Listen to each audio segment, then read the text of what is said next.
My name is Jędrzej Nowacki, and I'm a senior software engineer at the Qt company. I started developing Qt immediately I moved to Norway from Poland. It was a bit more than 5 years ago. I was working on different parts of Qt. I started with Qt WebKit. I jumped to Qt Script. I was implementing Qt and a bit of Qt-based. Qt Core is my main focus, my main interest, and I enjoyed it most. This presentation will not be about security, so I'm sorry if someone was misled. It will be about meta-object, meta-type system in Qt.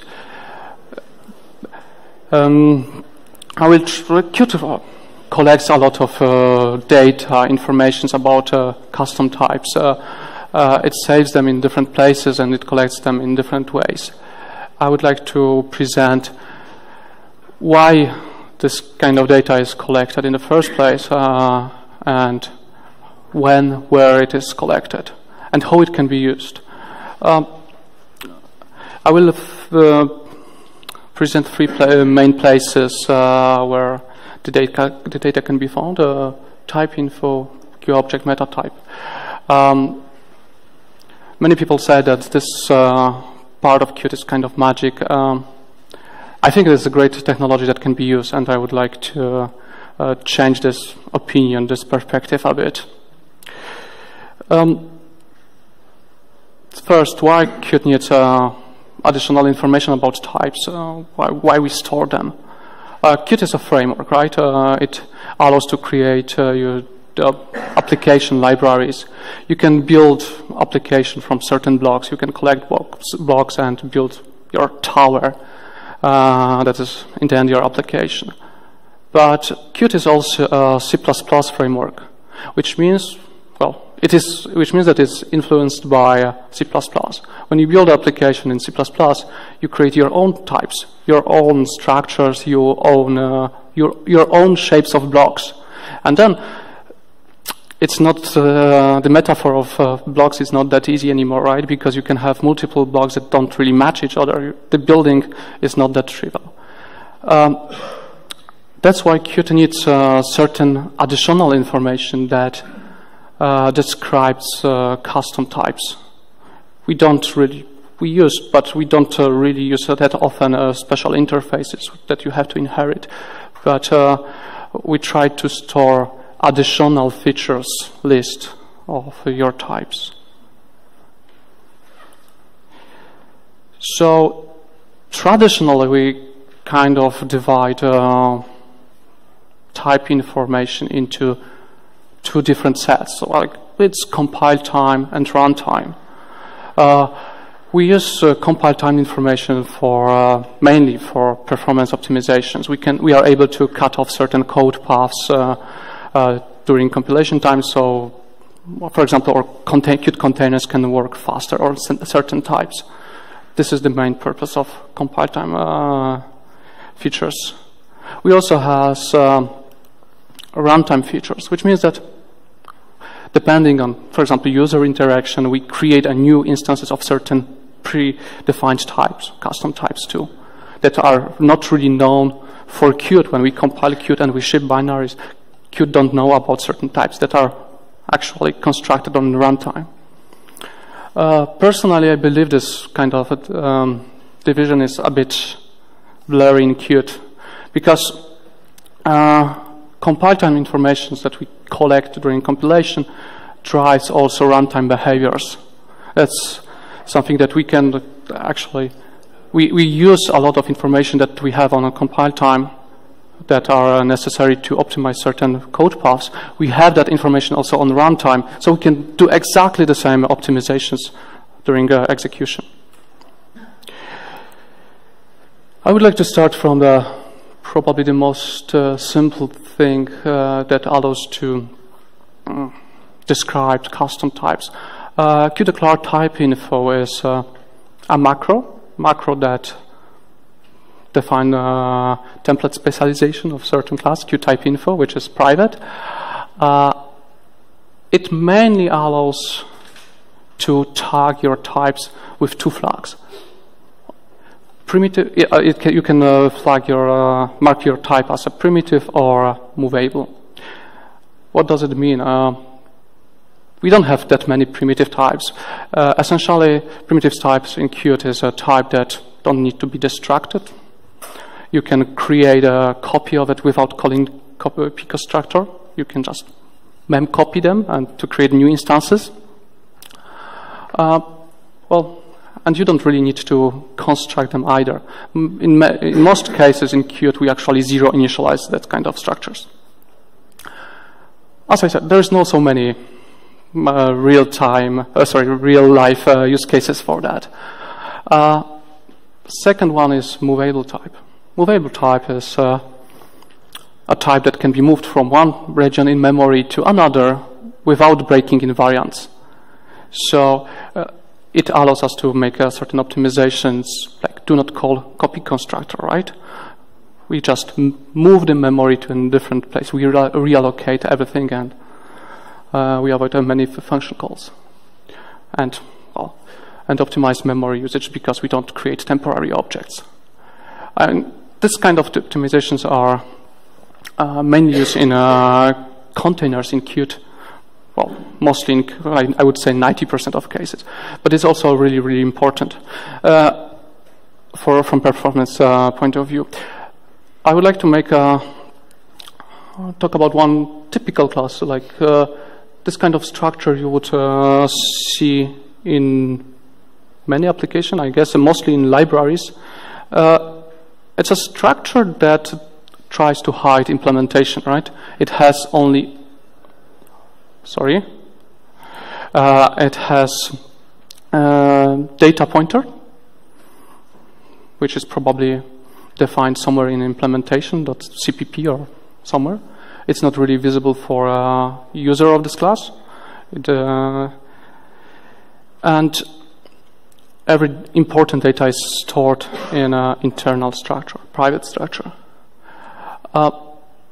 This class, this kind of pattern is used in many places to keep binary compatibility. This class is movable. So by adding one line, this one, we can actually improve behavior of Qt containers a lot. It can be a few percent or even 20, 25%, depending on the usage and how many items we construct. Why it's movable? This type is movable because it has only pointer. If you look carefully about it, it's the data. It's owned by each instance of type, struct type, right? It means that if we move type instance from one region in memory to another, it doesn't really break any invariants. The pointer will point to external data, which is exactly in the same place. There are two gotchas with declared type info. One is related to the thing that I said at the beginning. It's just template specialization, which means that it should be placed directly after structure declaration to avoid breaking one definition rule in C++. I highly recommend it to place it directly after declaration. It has to, on every compilation unit, the definition has to be exactly the same, and this is the easiest way to achieve that. Another issue is that if you mark something as movable, or even better, as primitive, and it's not, that's probably a crash really quickly. But it's a really nice trick to speed up certain code paths a lot. That was compile time optimizations. Let's go to QObject macro.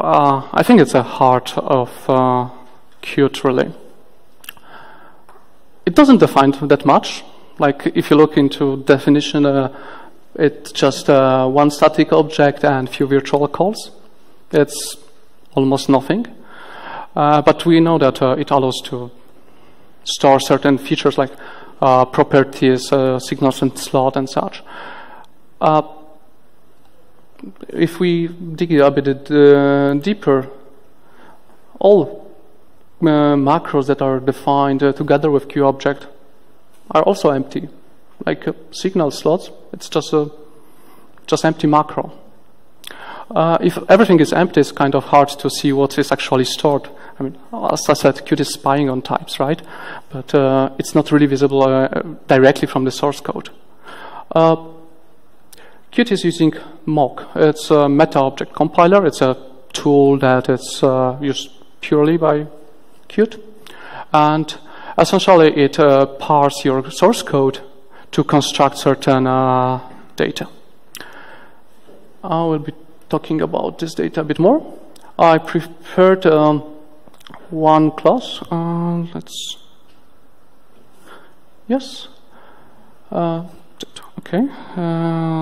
C class. That's just a simple dummy class that does allow me to present certain features that mock can do. Obviously, it's marked with QObject macro, which is just tagging a type as interesting for mock. This class C is implementing really a simple interface. It has one enum and two properties. Which one is integer? Another one is just a pointer to a QObject, which is defined here, right? It's just, I don't think we can create a simpler QObject than that. It's simple. It has one signal, two slot, one public, one protected, also one invocable with argument of class A. Class A is defined actually here. It's the simplest possible structure I could think of. By the way, there is an interesting question here. This class is missing something. Just one line below there should be something. No? QDeclare type info. This is typical primitive type. I mean, it cannot be more easy. Okay. Well, this class is also implementing certain accessors. And now I would like to show a mock output for exactly this class. At the first sight, it's just spaghetti code that is ugly, and most people, when they see it, they say, okay, I'm not touching it. But essentially, it's not that difficult to read it. As I said, I will follow C class. The code really starts with an array of Qt mock literals. For purpose of this presentation, we can think about them like a qubit arrays. They just store strings. In real life, it's a bit more complex, but it's exactly the same. And then it's followed by a uint array, which actually stores real information. It starts from a header revision. By the way, in Qt Live we had only 7 revisions of mock output, which was binary incompatible, which is quite neat.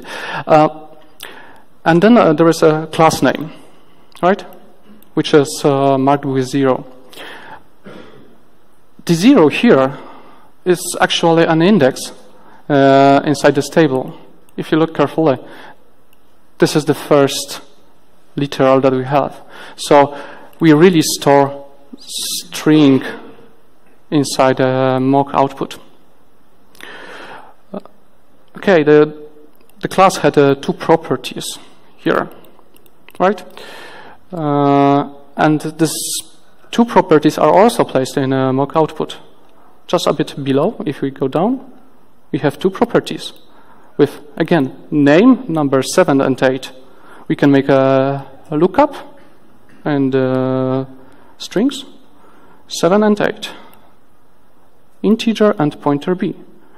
If we go back to the class definition, yes, this is exactly that. So again, mock managed to save property names. correctly. From the output, we can also find out that how many methods class has.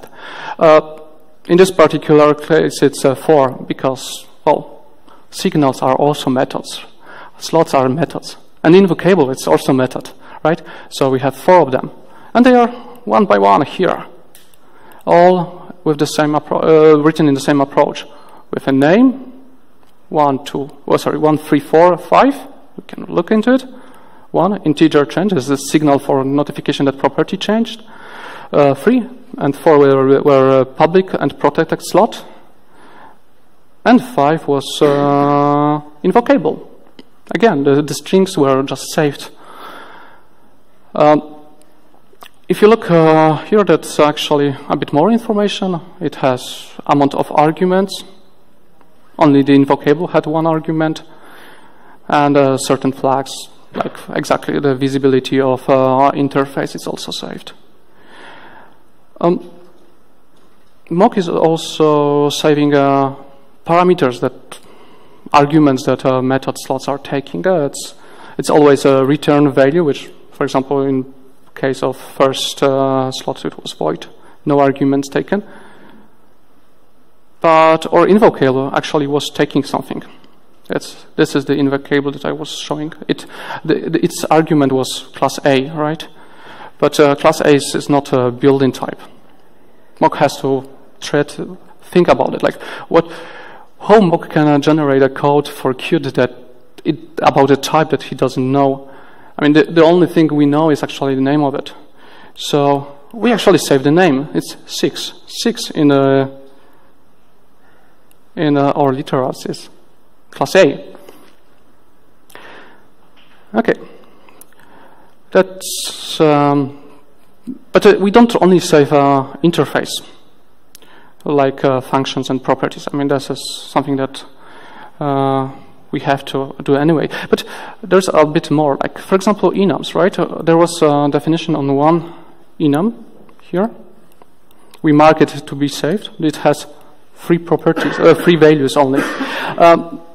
This information is also saved here. We have enum of name enum, which has 3 items, and the items are actually saved here. So we have not only values of enums, we also have all names, key names of the registered enum. But what I showed now, it's a description of the interface, right? So how it can be used, well, introspection, you can print out interface. That's not that much interesting, or not interesting if you use it alone.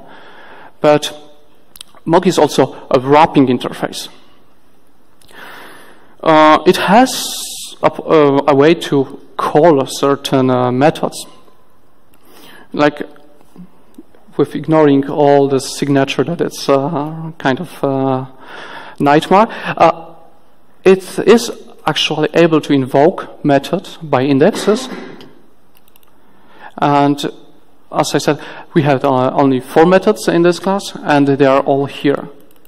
We are able to call them directly. Well, directly through a QMeta method. The same goes with properties. Properties have accessors, right? Which means that Mock is able to actually call accessors to get the real values for properties. This happens when you try to read property. It's exactly this line which is executed. This method was defined here. So it's a really thin layer of indirection. We have also setter here, which is exactly the same which uses exactly the same approach. But when I said that Qt is spying on your types, actually I meant a bit more. If you look again at the original class, right?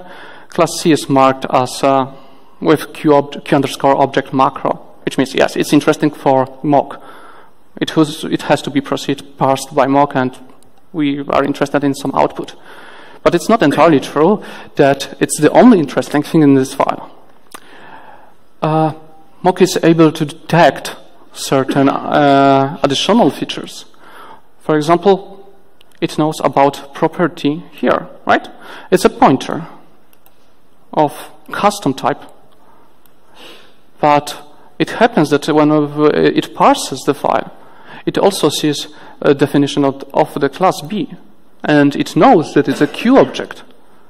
And that it's its Q object. It's probably interesting for meta-type system too. Therefore, it is able to, sorry,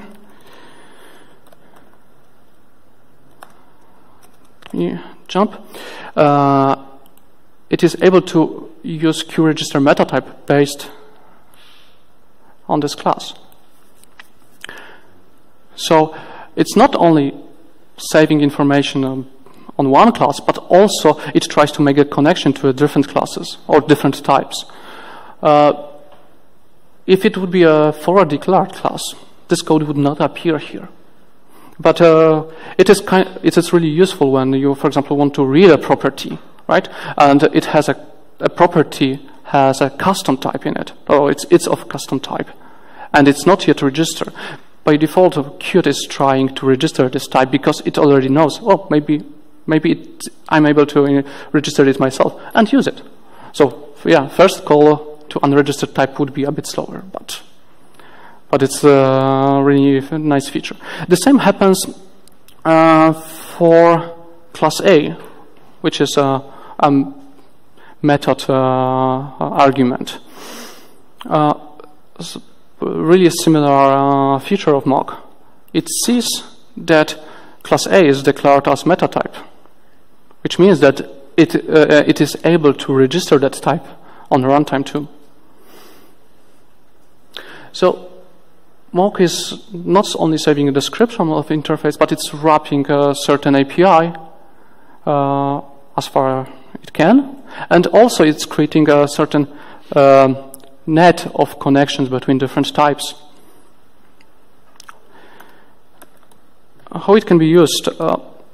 Well, the simplest usage is, of course, signals and slots. I think anyone here knows signal and slots, so I will not talk about that. Of course, they are, at least in old syntax, they were all taken by names, so meta object system had to make a name lookup for taking a signals and slots. It's also used for scripting. There would be no QML without such information. So think a bit about that, how QML works. It just gets as input, it gets a string file, right? Like it's a file of text. It has to interpret that. And then, on the runtime, execute the right functions, the right methods, access the right properties, or even construct certain objects. But that's also a kind of common case. I would like to make a small example of when introspection is really easy. It is simplify debugging. Of course, Qt is printing out a lot of messages when you do something wrong or when something goes wrong. And they contains already additional information about types, about instances. But there is one snippet that I would like to present. I'm kind of old-fashioned, and I debug my application with printfs. This small code is a replacement for switch case statement. In many projects, there is a need for printing out or converting a value of an enum to a name. It's much easier to read a debug output when it contains a name of an enum, like the key, not the random number. And in few projects, I actually have seen a code that does a switch case statement. Switch value name case. Value 1, return a string, and so on. well, if there is only 4 numbers, then it's kind of okay. If it's 20, it gets boring, and actually it's hard to maintain it, right? You add a new value, or you remove something, or change value, and you have to update the switch case. But with this approach, you can actually use data that is stored anyway by mock.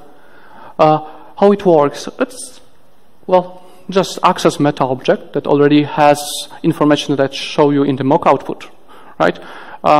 There was a place in which we had all mapping between key values in enums.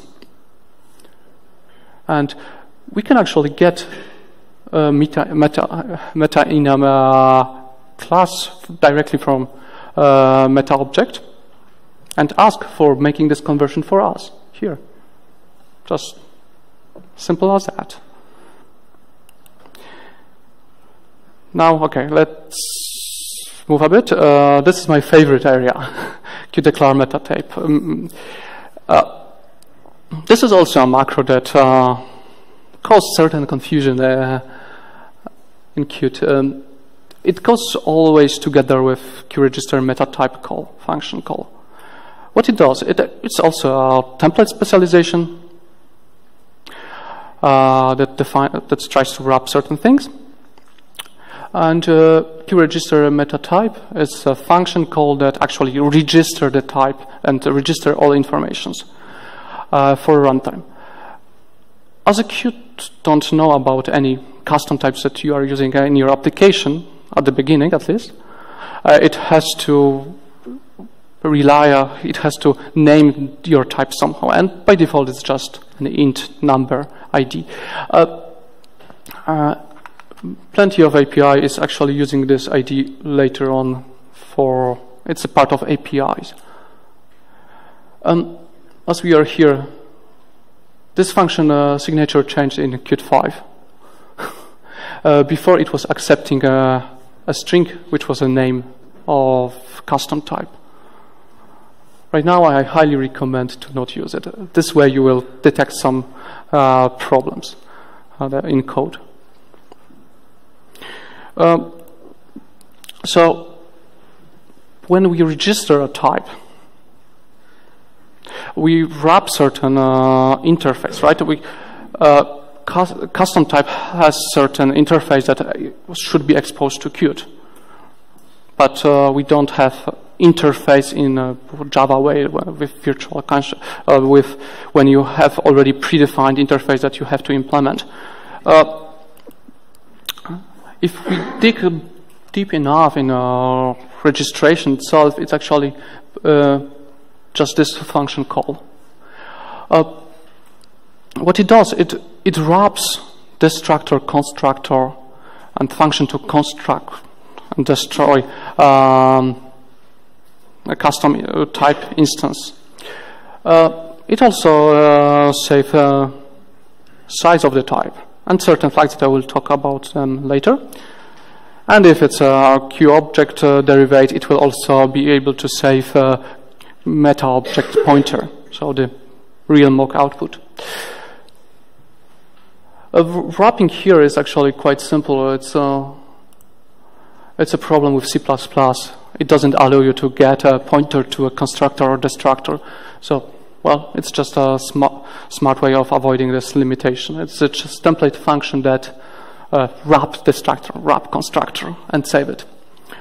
How we can use it? I mean, it allows us to construct and destruct instances of any type, of any registered type on the runtime, just by giving an ID.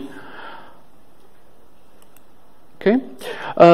Let's go a bit to flags, because they are also interesting. We save a lot of things, mainly for smart pointers, because each Qt smart pointer is actually a custom type, right? Smart pointers are templates, so from C++ perspective, when you instantiate a template with a custom type, it's a new type. So yes, we are able to detect if a given type is actually pointer to in certain pointer, like smart pointer or just raw pointer to a QObject derivate. We detect if it's an enum. And what I found more interesting is that we actually save values of QType info. As I said at the beginning, QType info is implementation of macro declare type info. Right? So we save information if a type is movable. We save if it has to be constructed or destructed. And then we can use later on this information for optimizations. It also has a small problem here. Like, if it uses QType info, it means that it has to be after specialization of QType info, placed after in your code, right? And as QDeclare type meta, sorry, again, as QDeclare meta type, it's also a template specialization, and it also should be just after declaration of a custom type. I highly suggest to place them one after another. This is the safest option. And well, yeah, so I have seen few places where QDeclare meta type was actually placed in a CPP file. Don't do that. That's asking for problems in future. Why? Because, well, it may happen.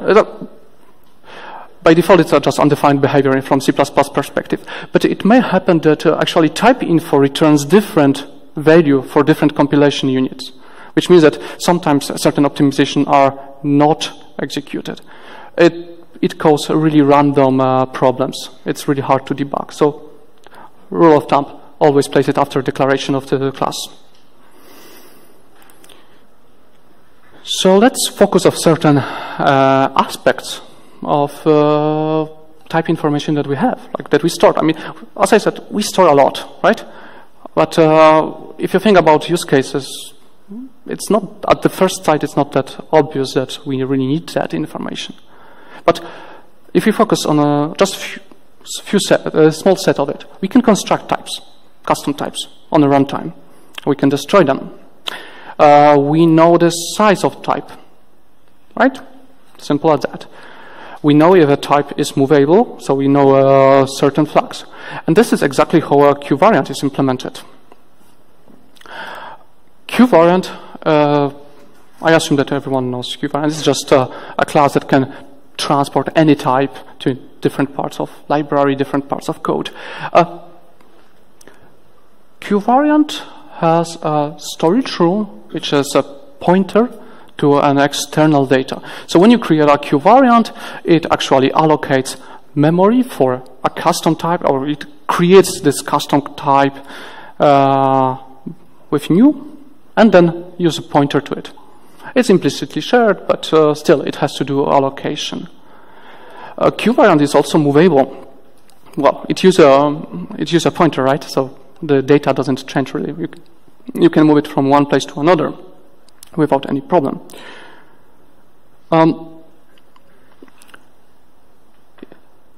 In Qt 5, we realized that we actually can optimize this code a bit more.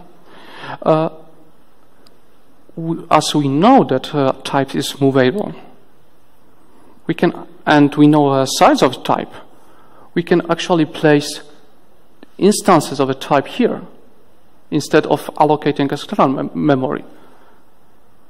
That's another thing.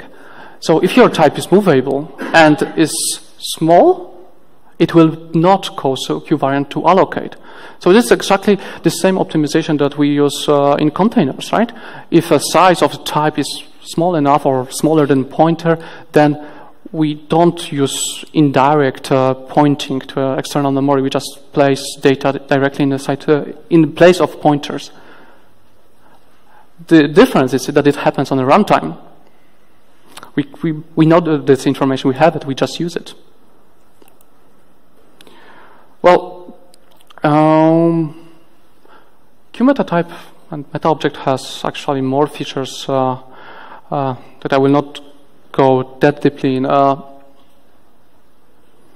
QDeclare type, QDeclare meta type macro It's safe to use always, but certain types don't really need them. We try to register types that we kind of know about. Like, for example, QList, QVector, some smart pointers, QObject derivatives. They don't really have to be registered because we are already prepared for registering them automatically. So it's easy to forget about declaring them as meta type. It will be done automatically by Qt. Not always, sadly, it's not possible, but in many cases it will actually be automatic. Meta type also can convert between types. Well, traditionally, Qt has ability to convert certain built-in types from one to another and so on. But right now, you can actually register additional information, additional function pointer that would convert your custom type to another type. That way, for example, property QVariant, for example, by default will be able to use this kind of conversions. It will be also used when you access properties of your Q objects. Similar with comparator operator, it also can be saved and used in many places in Qt. Of course, it's not; these two are not really Qt that it's spying on the type. It's just you provide the data and we use them. But it's more or less the same concept, right? We have certain function pointers. We wrap an existing API and we execute them. We also allow to iterate over sequences and mappings. There is a special type that you can convert to any Qt container and iterate over it without knowing the real type in the container, because it has an interface of wrapped in QVariants. So instead of making a dispatch for multiple types, you can just make one code that iterates over every container that we have. Well, I already told that we store a QMeta object pointer in QObject derivatives in meta-type system. It can be really useful to fast get access to it. And traditionally, we are able to save a function to serialize data directly to QData stream and debug. The last one is actually new. You can register a QDebug operator and it will be used. So it actually simplified debugging with printfs. Okay. So Qt really needs data information for custom types. That's the only purpose really of the whole meta object system. It has to describe your API and use it. It has to know about certain flags. It has to know about API that can be called. It has to be able to construct objects. The border between compilation time and runtime is really not existing, because compile time information are actually really influencing runtime information. Not in many places, but at least in some. And it's really important that you can optimize code a lot just by setting the proper flag somewhere. Yeah, and meta-type describe and wrap existing API. Describe, which means that it can actually, you can get information directly from a meta-type system by just name lookup, and you can call it, you can execute functions directly by Qt. Thank you very much. Do you have any questions?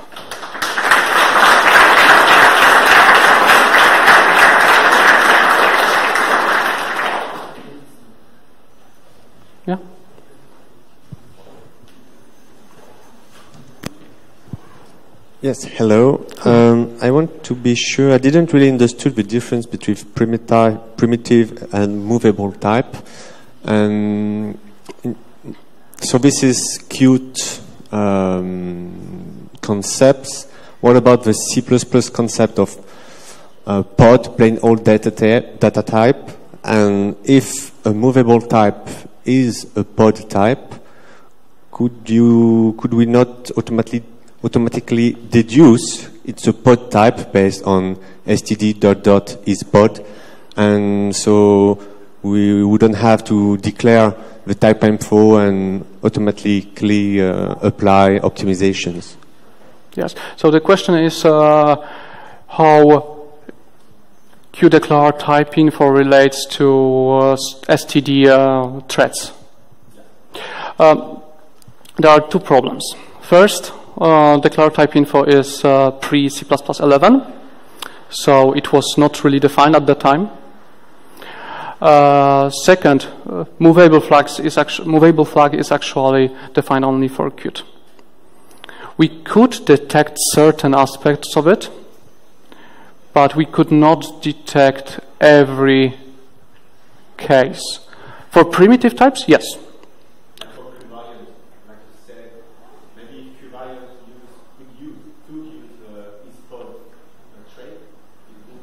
Qvariant works on runtime, so it doesn't have access to that kind of information directly. But that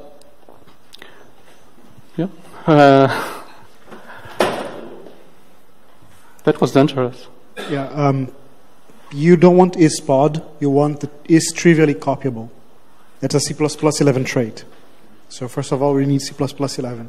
And even is trivially copyable isn't enough. For example, QString is movable. Yes. But it's definitely not trivially copyable, not by the C++ standard. I can actually. There has been a discussion in the past month on the standard discussion mailing list, and this is exactly what we wanted. So this type, for example, this is not trivially copyable because it has a copy constructor and a non-trivial destructor. But we can move it. But if you default it, I think it becomes trivial. No.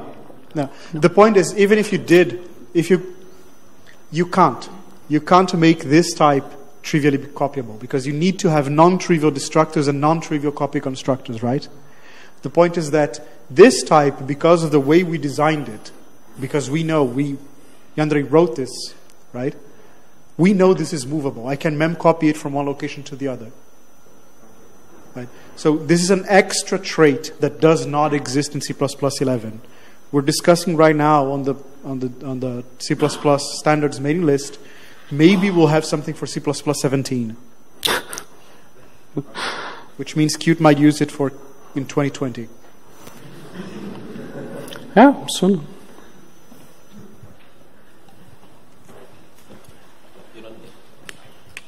Just wanted to clarify. So I understood it correctly that basically the Qt movable means memcopyable.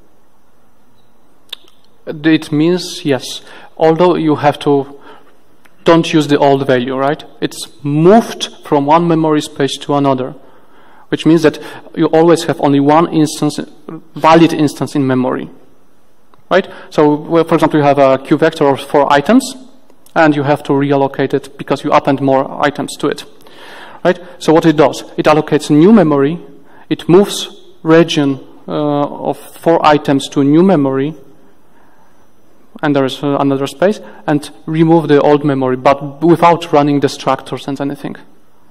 Just make the question, we can repeat it. Oh, okay, yes. Could you please show the main CPP from the beginning? Main CPP, yeah? Was it created? Yes. Okay. Just on top of this. I understood. In class C, I'm using in the property class B pointer, and in the same file, the mocker reads, okay, there's a class B drive, it's a Q object, and that's why it's doing the Q register meta type. And what if I put a class B in a different file? Is it the same as here. So also everything, the mock object first reads all files and then knows all types, and that's why it acts as an X. Okay, so the question is if mock is smart enough to actually follow includes. Okay. Yes, it is. Okay, good. So I don't have to do this. No, it doesn't have to be in one file. It's just easier to show. So typically, nearly there's no reason just to use Q just a meta type of my own normally. Well, you don't always have Q object pointers, right? If I modify this code like that, it still works. It still will compile, right? If you look here in the, I'm always returning null, right? There's no information about class B. It's forward declared. We don't know the body. We don't know the size.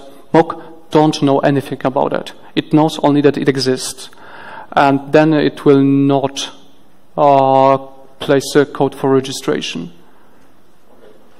And even more, mock is smart enough to see Q objects and find a declarative meta type macro, but it cannot, for example, add specialization for Q declare meta type macro for you. Yes. Is there any way from a scripting language kind of implementation to invoke a method of a Q object with an arbitrary number of arguments, something like passing an array or whatever, pointers to something, or kind like that? So the question is... The scripting language just interprets what is written in the text and sees whatever, 3 arguments, and it might know from the meta object that there is an invocable with that name, fine, but how to pass that arbitrary number of arguments? So the question is if we can pass arbitrary amount of arguments in invocable. Well, if you use QML, and well, this is probably the case. No? Okay, so it's own scripting language.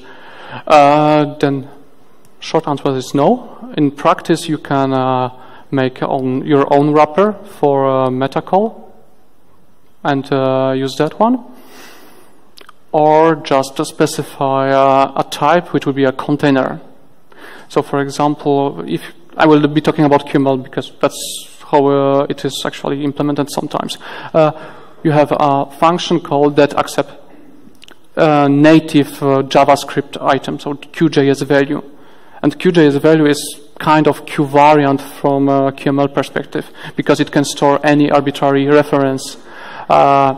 It can be null, undefined, or it can be an array or an object, JavaScript object. And then you can use it, right? That would be one way of solving it. But no, C++ is strongly typed, and of course it has ... but... but there is QtScript that does it similarly somehow. No, QtScript is actually dispatching. It knows all interface, right? So it knows all slots that are possible to call, and then it tries to find which one is the best match for your function call. So it actually tries, it knows all arguments that you accept in one slot, and then it tries to convert each JavaScript value to the other one. Which combination, which overload is the best. And if you provide too many arguments, it actually drops them. Unless in QtScript there was a way to actually have a native function call, as far as I remember, and it was accepting a QScript context, and that one had access to native JavaScript objects directly. So you could get it from there. Inside Q object for this meta information. Could you repeat the question? The Q enums, the macro, must be inside Q object. Yes. There is some special reason why it must be inside Q object, because if I need enum, it's not kind of bound to special Q object. The question is if QEnum's macro has to be inside a Q object. Well, there are 2 ways. There is a Q gadget. A Q gadget is not that well documented. macro, and it is exactly for that. So you can create non-QObject classes which wraps QEnums, and well, it will still construct a static meta object for it. Yeah, that's actually the only way, I guess. You can also use related objects. So you can, for example, in one of a QObject, you can use my class : enum, right? So it will create a relation from one meta object to completely other one in different class. But it's still, yes, but still it will be two QObjects. So the only way to not to have QEnum without QObject is QGadget. In future, we plan to add more features to QGadget. Probably it will happen. So you could probably you would be able to create properties, Q properties on QGadgets too. Any other question? No. And a big applause. Thank you.